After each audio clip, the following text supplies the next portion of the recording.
Do you know that thought waves are cosmic waves that penetrate all time and space?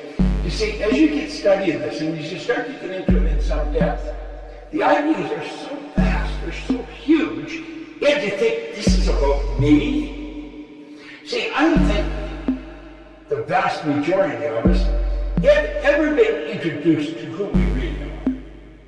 I think that if a person started to show some promise in developing a healthy self-image, they were told that they were being conceited. Don't be like that. That's not the way it should be. And of course, you get a lot of other bad information in there. But this law of vibration starts in our own marvelous mind.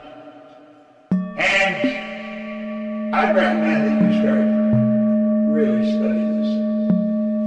If you just stick with us, what I've done, I've taken some of the most complicated material and I've reduced it to the most simplistic form. Because that was the only way I was going to understand it. And I had marvelous teachers that helped me get that. Now, Lincoln said something absolutely incredible. Lincoln said many things that are incredible. But he said, to believe in the things you can see and touch is no belief at all. But I believe in the unseen is a triumph and a blessing. Think of that.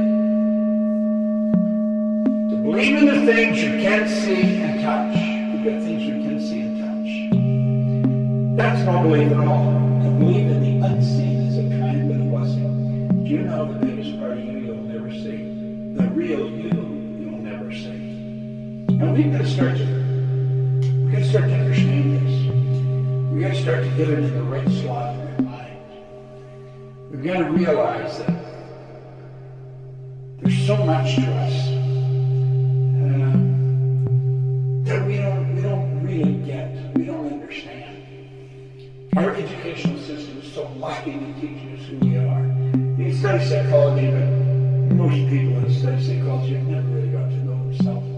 I'm talking about in depth who you really are, your relationship to the whole scheme of things, your relationship to God.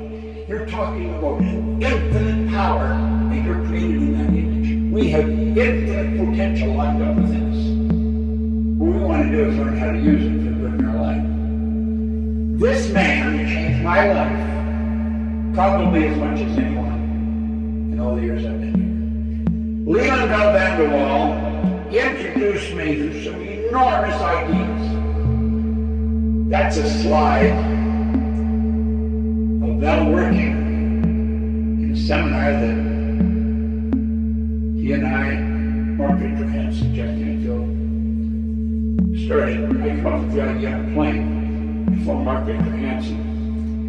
Then we got hold of Val, Jack, and other people. We put together a thing called the $1 Million Forum. And the idea behind it was we were going to teach people how to earn $1 million by setting up multiple sources of income. It was an absolutely phenomenal program. Now, we had some phenomenal teachers in that program. I mean, it was really a mind blower. It was so good. And Val, of course, brought them all. He's gone now, God bless him, but he had such an impact on my life. And he got me into things that I never thought of in my life. He was the one that first told me about this. He says, those who tell stories rule society. He said, learn lots of stories, Bob. Because he said, you are a story. You are a story. Now think about that. You are a story. You're a mass of energy and you function on frequencies. You are. Now think of that. You may not think of yourself that way. Then you might say, what's this got to do with anything? Well, if you really understand it, you can attract more money, all the money you want, as a matter of fact. You can attract good health. You can attract great relationships. You can attract phenomenal business. I sat down on a sofa in a room by myself, a little house on Maplewood Lane in 1973, and I said, I'm going to build a company that will operate all over the world. The lady that introduced us, Mikey Steller, is our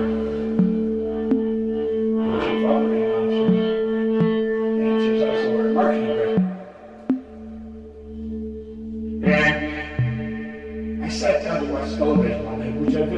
to do, and I'll watch it for a few minutes. I thought, I don't know what this is. And as I was getting up, my phone rang.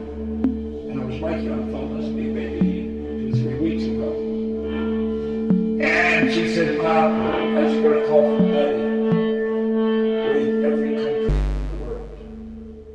I thought, wow. I wrote that in 1973. I was intellectually involved and I got emotionally involved. But I was it. I was the company. There was no one else. I was by myself. That's what I wanted to do. If you don't know what you want to do, you're going to drift. You're just going to float around like a leaf on a windy day. You're not going to go anywhere. You are a mass of energy and you function on frequencies. And Del really helped me understand that. Del Vanderwall had a very